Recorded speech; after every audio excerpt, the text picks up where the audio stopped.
Sorry in advance for the poor lighting, but this is my project. I'm a senior at USM in my final semester, and I like sushi and long walks on the beach. Now that that's out of the way, I'll be discussing the intricacies of YouTube licenses along with a deeper dive on what you may have previously been told by my partner Alex.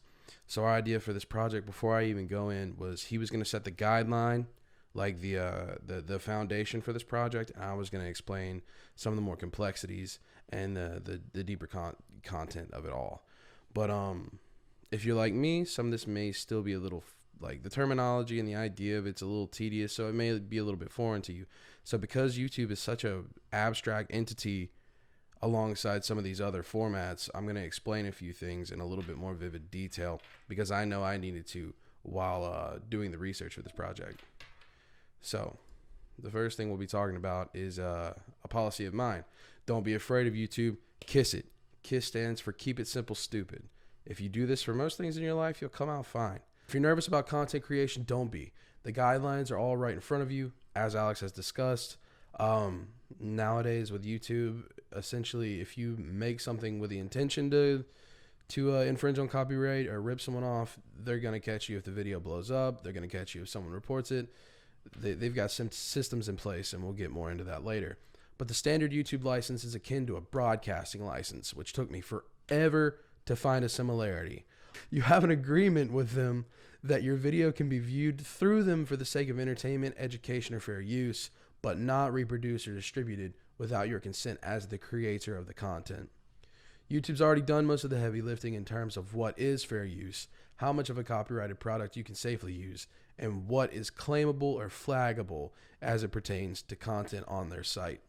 In many cases, if an accident has occurred, there are ways to keep your channel and the content on it safe.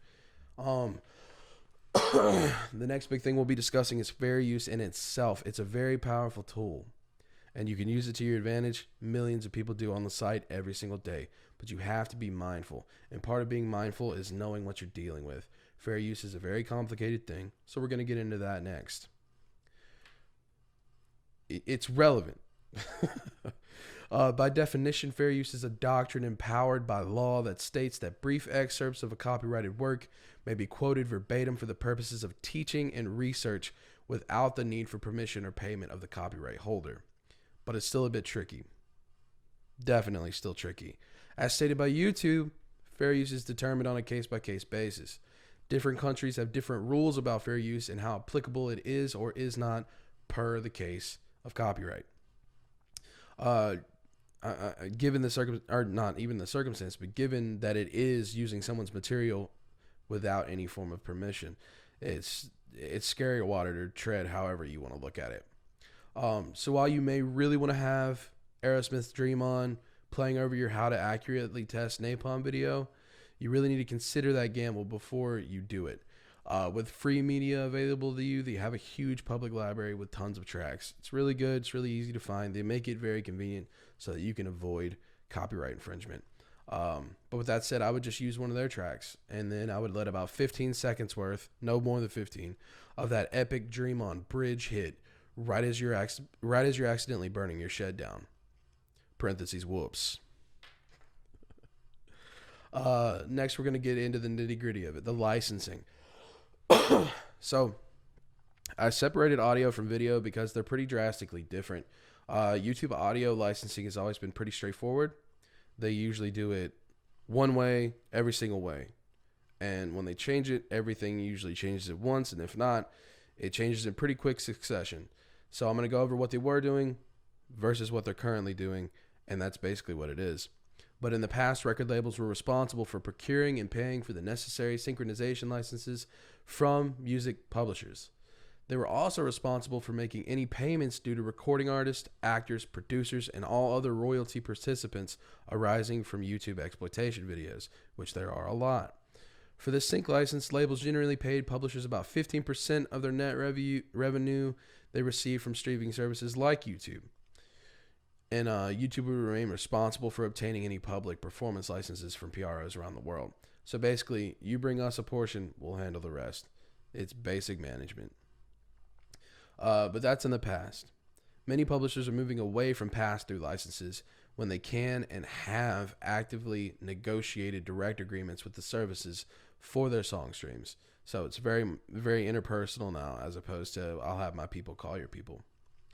How it works nowadays is more like this. The label provides YouTube with copies of its recordings and music videos and the associated metadata, and then YouTube will provide the label with an account, which is a channel. Think like Vivo. I use Vivo as an example because Vivo's everywhere. We all see Vivo all the time. I'm going to stop saying Vivo because I keep tripping over it. But it provides them with an associated account and then provides them access to a system to facilitate the claiming of recordings or the removal of label videos or user videos in the YouTube service, given that YouTube's monitoring system doesn't catch the video beforehand.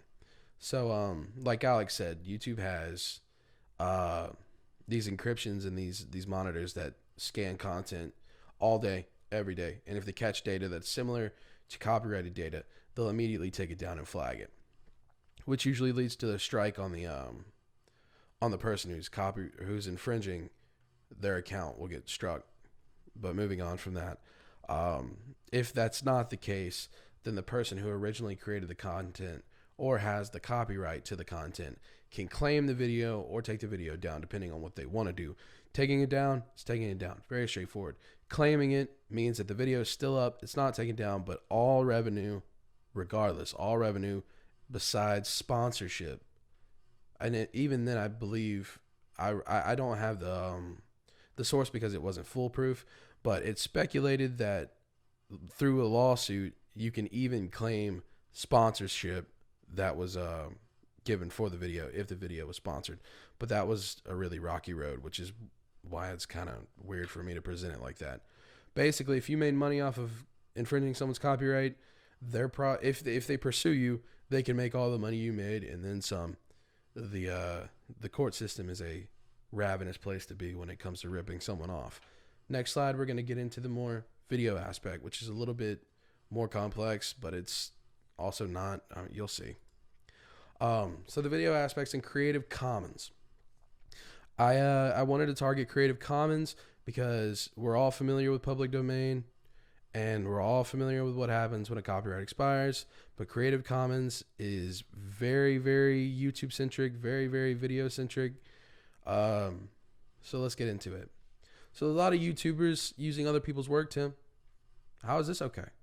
I'll tell you. It's right here on the screen. Creative Commons is a nonprofit organization started in California in 2001. It was created with the intentions of helping people share their work without losing their copyright, while also helping creators use others' work without running the risk of a copyright lawsuit. To do this, they hired creators to draft up 6 different licenses, which will be in the next slide,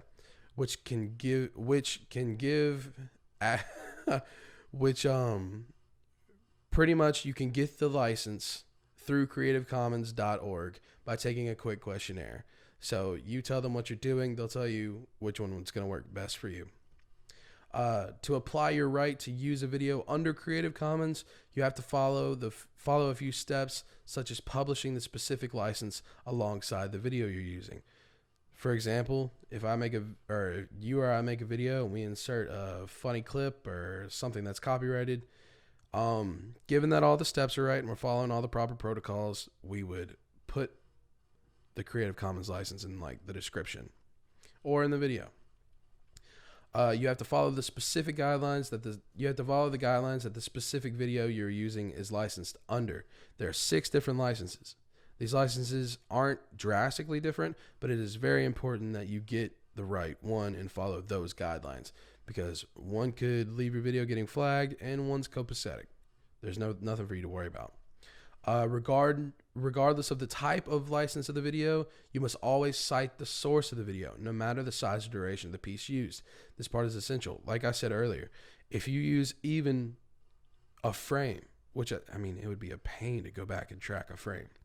But if you use any part of a copyrighted work and you don't cite your source, which I know being in college, we're tired of hearing that. It's subject to copyright. Like, that's just how the rules work. Everything I look, there's no way to get around it. Trust me, I tried. But now we're gonna get into the types of Creative Commons licenses. Like I said before, they're very, very similar, but they're also different. The first kind is attribution. This license lets others distribute, remix, adapt, and build upon your work, even commercially, as long as they credit the creator for the original creation. This is the most accommodating of the licenses offered. It is also the most popular. The second is attribution share alike. This license lets other remix, adapt, and build upon the creator's work, even for commercial purposes, as long as they credit the creator and license their new creations under identical terms. The next is attribution no derivatives, which is derivatives. This license lets others reuse their work for any purpose, including commercial. However, it cannot be shared with others in an adapted form. The credit must be provided to the creator. The fourth is attribution non-commercial. This license lets others remix, adapt, and build upon your work non-commercially, although their new work must also acknowledge you and be non-commercial. They do not have to license their derivative works on the same terms. The fifth is attribution non-commercial share alike. I know these names are starting to stack. That's just how they're shared. This license lets others remix, adapt, and build upon your work non-commercially, as long as they credit you and license their new creation under the identical terms. And the last one is non-commercial or attribution non-commercial no derivatives. This license is the most restrictive of the 6 main licenses. I said our. Of the 6 main licenses, allowing others to download your works and share them with others as long as they credit you, but they can't change them anyway or use them commercially, which from my understanding would mean basically it's for educational purposes. You can use this for education. Otherwise, he's back. All right. So after that, we're going to get into something that concerns YouTube.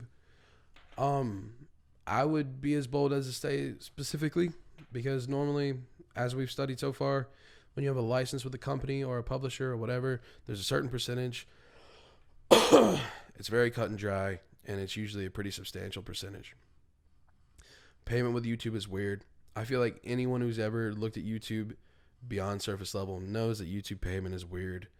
And I didn't do a deep dive because the project's not about that specifically, but I did want to get into it because it does correlate with licensing in a way. So we're going to get into YouTube payment here for just a moment. How does YouTube pay its creators?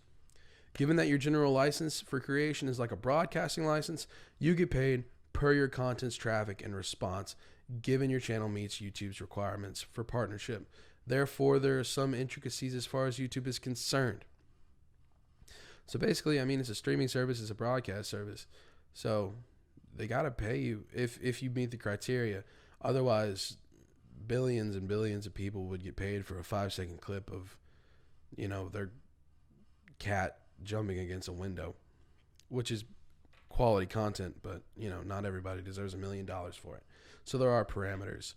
YouTube itself pays its creators or its partners through a system called AdSense.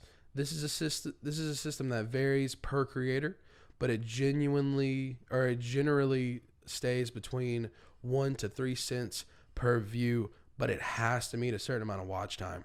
So if you click on a video, immediately skip to the end because that's where the good bit is, and then you click off, they're probably not going to get that view.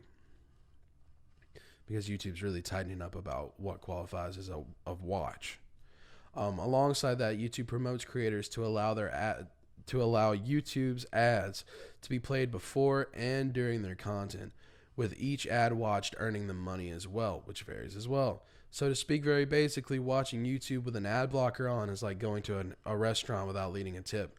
It's not necessarily a make or break situation for your favorite creators, but it certainly takes a toll on the payout. Now, for any of my food industry workers that are watching this, I know that they are drastically different. We're not going to get into the morality of it. I'm going to accept that. I know it's drastically different. It's the only example I can think of. They also allow creators to take up sponsorships and make deals with companies, broadening their employees' means for outside income. I put employees in quotations because technically you are self-employed if you work for Google. It's a work for hire. So you're not an employee of Google, but you're also employed by Google in a way. It's very strange. And that's basically it for me. I do have 2 questions for you. I don't know if my questions are as good as anyone else's, but they're the only ones I could think of. But question number 1. Previously in the video, I mentioned fair use and what it covers in terms of using another person's contents, but I missed a few areas of coverage, specifically 2. What are the 2 areas other than teaching and research that fair use covers? This is very wide open. I didn't want to give you guys something impossible, but it's very important to know what fair use covers. Question number 2. If I were to have put a Creative Commons clip of Dave Chappelle in this video at any given point for comedic emphasis, which license would be the most appropriate for me to use professionally? Granted, this isn't, you know what I'm saying. But those are my 2 questions. I hope you enjoyed my project. I enjoyed making it. It was fun learning this. And I look forward to watching what's left and getting all those extra credit points. See you guys later.